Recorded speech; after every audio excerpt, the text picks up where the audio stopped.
Halo sahabat Kim Pamungkas, kali ini saya akan mengupas tuntas sejarah Desa Alas Malang.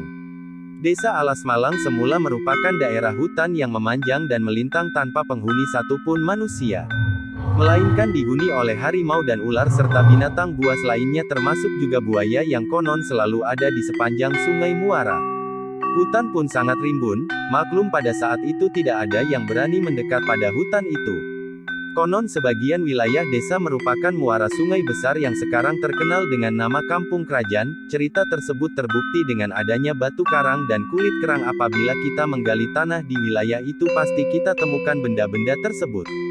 Selain itu sumber air tawar pun ada di selatan Kampung Krajan yang sekarang terkenal dengan Kampung Karangprojo, di mana sumber itu sepanjang masa tidak pernah surut dan semakin hari mengikis tanah sehingga sungai pun bertambah besar. Diceritakan pula di zaman rusaknya Mojopahit di mana-mana bergejolak perang terjadi di setiap kerajaan dengan masuknya Islam zaman itu. Di Sumeneb terjadi gejolak sangat hebat, kedua agama saling mempertahankan kebenaran dan akhirnya tidak ada lagi keamanan di daerah tersebut. Bangsawan yang masuk Islam oleh raja diancam.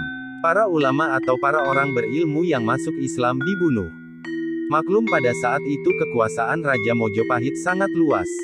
Sehingga untuk menyelamatkan diri dan memperbesar ajaran agama mereka saling mencari tempat dengan tujuan membuka wilayah baru demi ketenangan menjalankan agama Islam. Salah satunya yang menjadi singgahan adalah wilayah hutan panjang Alas Malang. Adapun salah satu tokoh yang membuka wilayah tersebut adalah Jukmidin.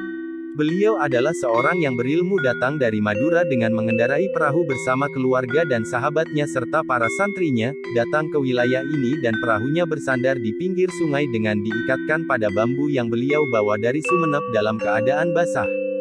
Dan akhirnya bambu-bambu itu tumbuh dan sampai sekarang masih tumbuh di sepanjang jalur sungai pada saat itu. Jukmidin bersama keluarganya dan pengikutnya membabat hutan-hutan di sekitarnya dengan peralatan seadanya dan akhirnya terbentuk tanah lapang. Pada saat itu sering sekali Jukmidin kehilangan pengikutnya, yang ternyata hilang karena dimakan harimau, ular dan buaya. Tapi bantuan dari Sumeneb sering sekali datang untuk membantu Jukmidin dan terbentuklah lahan-lahan persawahan atau tegal pada zaman itu. Pada suatu saat Jukmidin merenungkan kalau air laut masuk dan sumber yang besar menyatu pasti hasil babatannya itu hilang dan menjadi hamparan lautan. Karena kayu-kayu besar sudah habis ditebang atau dibabat. Hal itu diceritakan pada orang-orang di sekitarnya. Dengan gotong royong mereka menutup sumber besar itu namun selalu mengalami kegagalan. Dengan ilmu dan kewalian beliau akhirnya bermunajat kepada Allah Subhanahu wa Ta'ala, dan akhirnya diberikan petunjuk menutup sumber itu dengan gumpalan serabut kelapa. Dan akhirnya tertutuplah sumber itu. Kemudian selang beberapa tahun di wilayah lingkungan itu sulit mendapatkan air, sekalipun ada tidak mencukupi. Setiap orang membuat sumur tapi tidak keluar air. Maklum semua pohon-pohon besar sudah tidak ada lagi. Dengan keahliannya dan memohon pada Allah beliau tancapkan tongkat yang selalu beliau pegang dan keluarlah air sumber yang sangat jernih dan besar, yang sekarang masih abadi di Kampung Karangrejo sampai sekarang.